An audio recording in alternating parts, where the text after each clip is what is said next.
Assalamualaikum warahmatullahi wabarakatuh. Semoga Anda kali ini dalam keadaan sehat walafiat. Kemarin ada seorang dokter yang datang ke rumah saya. Beliau menanyakan pada saya bagaimana cara menghipnotis anak yang mau disunat. Dia bersama istrinya juga seorang dokter itu datang ke rumah saya. Tips bagaimana anak itu disunat itu tidak nangis dan bisa ditidurkan atau dihipnotis. Bagaimana menghipnotis anak yang mau disunat? Ada beberapa cara untuk melakukan hal itu. Yang pertama, setelah anak datang itu pertama kenalkan diri dulu. Kita perkenalan. Setelah perkenalan kita ciptakan keakraban. Jadi buat suasana itu enjoy, kita akrab dengan anak tersebut. Yang kedua, setelah kita akrab, kita berikan dia mainan yang dia suka.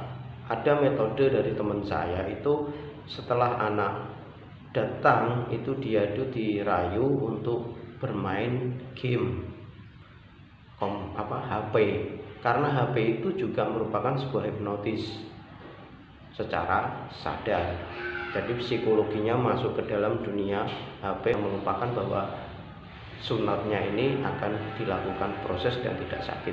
Selain HP, kita pakai beberapa metode ya, dengan digital virtual itu kita bisa menggunakan kacamata IR virtual itu ya, itu langsung nyalakan video, langsung ditaruh di mata, kemudian dia tidur dengan melihat video.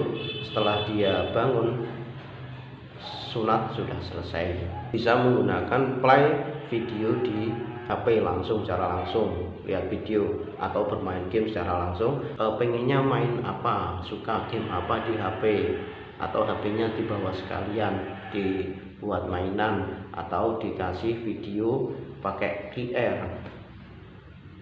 Itu kalau memang ada fasilitas yang dibuat itu.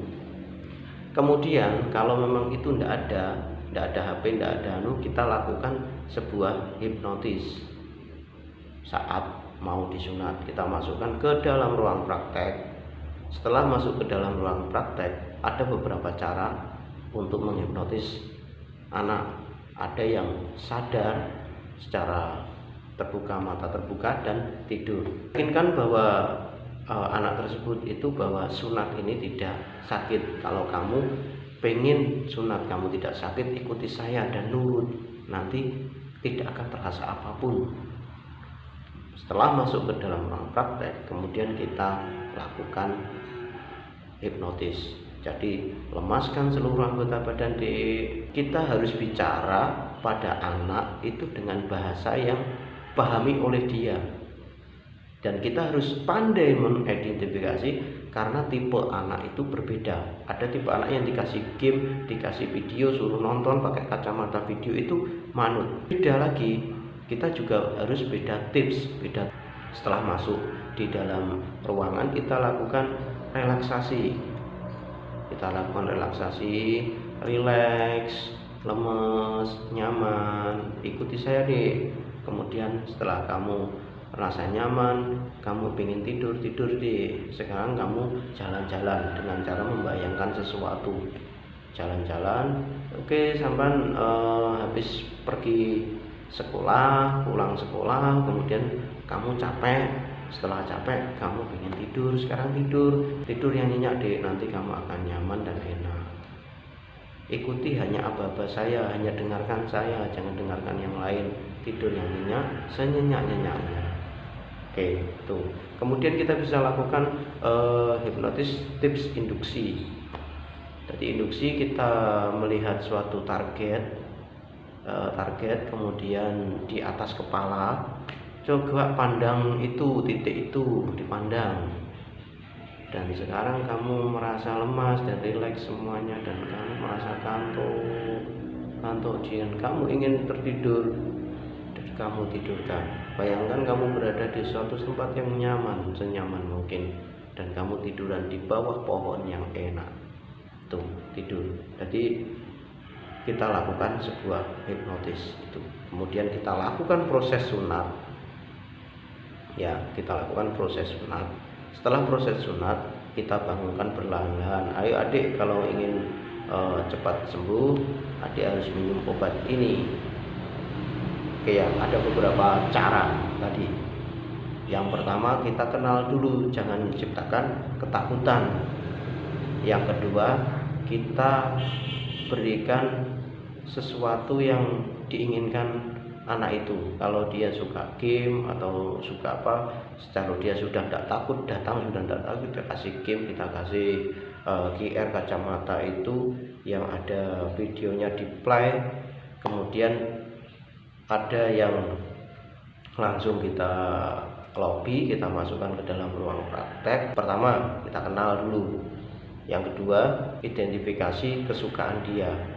Kita harus cerdas di sini.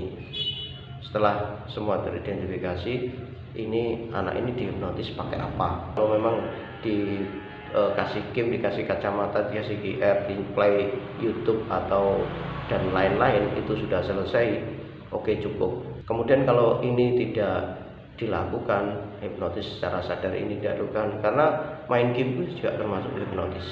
Kalau orang sudah main game masuk ke dalam hipnotis, dia lupa apapun. Kalau ini tidak berhasil, kita lakukan proses relaksasi, proses peniduran. Peniduran kita bawa ke ruang, kemudian kita motivasi dia, terus kemudian kita tidurkan. 4, lakukan proses penyunatan. Yang kelima, kita bangunkan dengan perlahan. Kalau itu proses memakai hipnotis. Oke, thank you. Semoga tips ini bermanfaat bagi para perawat yang mengerjakan sunat-sunat di rumah, anak-anak di rumah. Semoga berkah. Dan titip 1 bagi para penyunat di seluruh Indonesia, di dalam pekerjaan kita ada sesuatu amal yang harus kita keluarkan. Jadi kalau Anda anak yatim atau orang yang tidak mampu datang ke rumah Anda sunat, tidak usah ditarik untuk bayar. Insya Allah sunat Anda makin laris, makin berkah, menggratisi anak yatim. Akhirnya banyak, Anda akan terkenal dengan sendirinya. Kalau Anda sudah terkenal bahwa anak yatim sunat di tempat Anda gratis, ada beberapa anak yatim teman-teman, insya Allah anak-anak yang tidak yatim itu nanti akan datang ke tempat praktek Anda.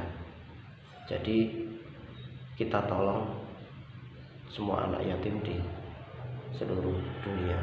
Yang anak yatim itu anak yang tidak punya orang tua, ayah. Thank you, semoga bermanfaat. Sekian dari saya. Assalamualaikum warahmatullahi wabarakatuh.